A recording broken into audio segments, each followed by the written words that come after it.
ជំរាបសួរសួស្តីម៉ាក់ថ្មីថ្មទាំងអស់គ្នាថ្ងៃហ្នឹងខ្ញុំចង់មិនណែនាំម៉ាក់ដែលចង់ sale budget ណាអ្នកដែលមានថវិកាតិចតួចឬចង់ sale លុយបានច្រើនអាចមើលវីដេអូនេះបាននិយាយទៅនេះទី1ខ្ញុំចង់ណែនាំទូកៅអីជាប្រភេទធ្នើទេតាមពិតទៅតែខ្ញុំយកមកឆ្នៃជាធ្នើអីជាទូកៅហើយខ្ជូតខ្លាំងណាស់ដាក់កៅបានច្រើនខ្លាំងមែនតើហ្មងហើយទូនេះកម្ពស់1ម៉ែត្រកន្លះហើយនឹងទទឹងវាប្រហែលជា1.1ម៉ែត្រដែរនេះហើយដាក់អីវ៉ាន់បានច្រើនដាក់អាវ baby ហើយនឹងដែកនេះខ្ញុំទិញ2ដាក់ខាងក្រោមមួយខាងលើមួយប៉ុន្តែដាក់ទៅខាងលើអាវ baby ហ្នឹងដាក់អត់អស់ផងនេះវាច្រំខ្លាំងពេកអញ្ចឹងអាដែកហ្នឹង2ហ្នឹងត្រឹមតែ20000ទេអញ្ចឹងមួយតែ10000ទេទិញពីចិនមកទាំងតនើហ្នឹងហើយទាំងអីវ៉ាន់ទាំងអស់ហ្នឹងគេ free ដឹកដូចគ្នាហើយនឹងនេះអានេះជាប្រភេទវាំងណូណាជាស្បៃហ្នឹងពីប្រទេសខាងនេះមួយអញ្ចឹងតម្លៃវាក៏20000ដែរហើយសូវបានច្រើនខ្លាំងមែនតើពេលយើងទិញអញ្ចឹងមកដាក់ឲ្យវាស្អាតដូចគ្នាវាដូចជាភេទទូអញ្ចឹងឃើញអត់ហើយខាងក្រោមនេះខ្ញុំទិញអានេះមកសម្រាប់ដាក់កៅអៅយើងបត់ដាក់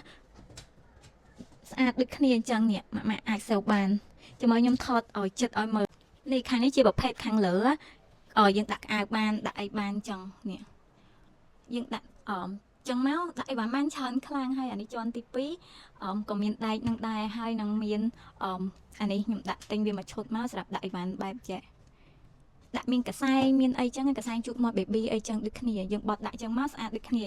ចំណែកខាងក្រោមនេះក៏ចឹងដែរយើងរៀបអីវ៉ាន់ដាក់ចឹងមកអានេះមានពុកមានអីចឹងហើយនឹង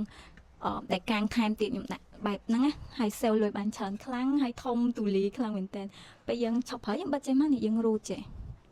ឃើញអត់ហើយខាងនេះវិញជាប្រភេទទូសម្ភារៈដាក់សម្ភារៈអានេះខាងលើនេះយើងអាចបើកបិទបានណាយើងដាក់សម្ភារៈបានច្រើនដូចគ្នាហើយខាងនេះក៏ចឹងដែរអានេះយើងដាក់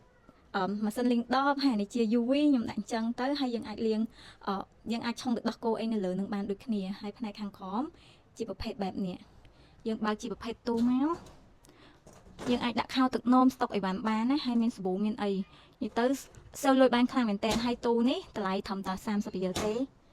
ខ្ទង់30រៀលជាងហើយដូចជា free ដឹកដូចគ្នានេះ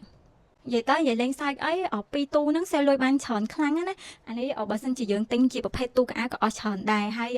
ខ្ញុំនៅសល់អានេះសម្រាប់ដាក់អីវ៉ាន់ខ្ញុំគិតថាទិញយកមកទុកដាក់អីវ៉ាន់ប៉ុន្តែឥឡូវហ្នឹងវាអានេះដាក់អត់ទាន់អស់ផងអញ្ចឹងអានោះទុកសិនចាំពេលទុកដាក់សភៅដាក់អីឲ្យអូនពេលរៀងធំអញ្ចឹងណាអញ្ចឹងទាំងអស់នេះសម្រាប់ម៉ាក់ណាដែលថ្មីថ្មោងហើយមានបាច់តិចមានកំណត់អីចឹងហើយចង់សេលលុយអីអាចទិញដូចខ្ញុំអញ្ចឹងសិនក៏បានដែរតែបើម៉ាក់មានលុយច្រើនហើយយើងអាចទិញជាប្រភេទទូកាត់ឬក៏អីក៏បានដែរចឹងមានតែប៉ុណ្្នឹងទេអរគុណម៉ាក់ទាំងអស់គ្នាសង្ឃឹមថាវីដេអូនេះជួយសេលលុយម៉ាក់បានច្រើនដូចខ្ញុំដែរចឹងណាអរគុណចាជម្រាបបាយ